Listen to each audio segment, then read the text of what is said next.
नमस्कार दोस्तों, मैं राहुल आप सभी का स्वागत करता हूं आपके अपने चैनल अजस्त्रो मनी गुरु पर। आज हम बात करेंगे पाम ऑयल के बाजार की, जहां कल हमें थोड़ी हलचल देखने को मिली। एशियाई व्यापार के दौरान पाम ऑयल की वायदा कीमतों में एक हल्की तेजी दर्ज की गई, जिसने कई व्यापारियों का ध्यान अपनी ओर खींचा। लेकिन क्या ये तेजी वाकई में बाजार के मूलभूत बदलावों का संकेत है, या फिर ये सिर्फ एक क्षणिक उछाल है? आइए इस सवाल का जवाब गहराई से ढूंढने की कोशिश करते हैं। कल यानी 26 मार्च को मलेशियाई पाम ऑयल वायदा कीमतों में एक मामूली बढ़त देखी गई। ये बढ़त कुछ हद तक शिकागो बोर्ड ऑफ ट्रेड यानी सीबीओटी पर सोया ऑयल की कीमतों में हुई बढ़ोतरी और नाइमेक्स क्रूड ऑयल में रात भर की मजबूती के कारण थी। बुर्सा मलेशिया डेरिवेटिव एक्सचेंज पर जून डिलीवरी का बेंचमार्क कॉन्ट्रैक्ट 0.75% चढ़कर 4,277 रिंगित प्रति टन पर पहुंच गया। दिन के कारोबार में तो ये 4,289 रिंगित के उच्च स्तर तक भी गया, जिसने कुछ समय के लिए बाजार में उत्साह पैदा किया। लेकिन इस तेजी के पीछे की सच्चाई क्या है?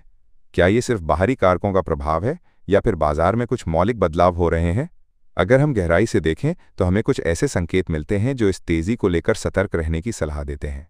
सबसे पहले, निर्यात के मोर्चे पर दबाव अभी भी बना हुआ है। इंटरटेक टेस्टिंग सर्विसेज के अनुसार 1 से 25 मार्च के बीच मलेशिया से पाम ऑयल उत्पादों का निर्यात 8.1% घटकर 8,35,732 मीट्रिक टन रह गया है। वहीं अमस्पेक एग्री मलेशिया ने भी इसी अवधि में 8.5% की गिरावट दर्ज की है। ये आंकड़े साफ बताते हैं कि वैश्विक बाजार में पाम ऑयल की मांग अभी भी कमजोर है।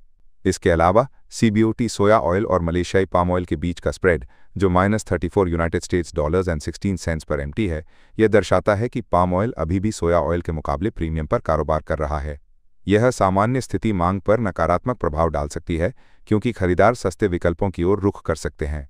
मौसमी उत्पादन में वृद्धि, वैश्विक स्तर पर सोया तेल की प्रचुरता और कच्चे तेल की कीमतों में गिरावट के कारण बायोडीजल की मांग में कमी जैसे कारक भी पाम ऑयल की कीमतों पर दबाव डाल रहे हैं। चीन के डालियन एक्सचेंज पर सोया ऑयल में 0.31% और पाम ऑयल में 1.03% की कमजोरी भी देखी गई, जो ये दर्शाती है कि एशियाई बाजार में भी पाम ऑयल को लेकर उत्साह कम है। दोस्तों, पाम ऑयल के बाजार में अभी भी अनिश्चितता का माहौल है। कल की हल्की उछाल को देखकर उत्साहित होने से पहले हमें बाजार के मूलभूत कारकों को समझना होगा। निर्यात में कमी, सोया ऑयल के मुकाबले प्रीमियम पर कारोबार और वैश्विक बाजार में मांग में कमी जैसे कारक अभी भी पाम ऑयल की कीमतों पर दबाव डाल रहे हैं। इसलिए समझदारी इसी में है कि हम बाजार की गतिविधियों को ध्यान से देखें और सोच समझकर निवेश करें। अगर आपको ये विश्लेषण पसंद आया हो तो इस वीडियो को लाइक करें और हमारे चैनल अजस्त्रो मनी गुरु को सब्सक्राइब करना ना भूलें। हम आपके लिए ऐसे ही महत्वपूर्ण विश्लेषण लाते रहेंगे। धन्यवाद।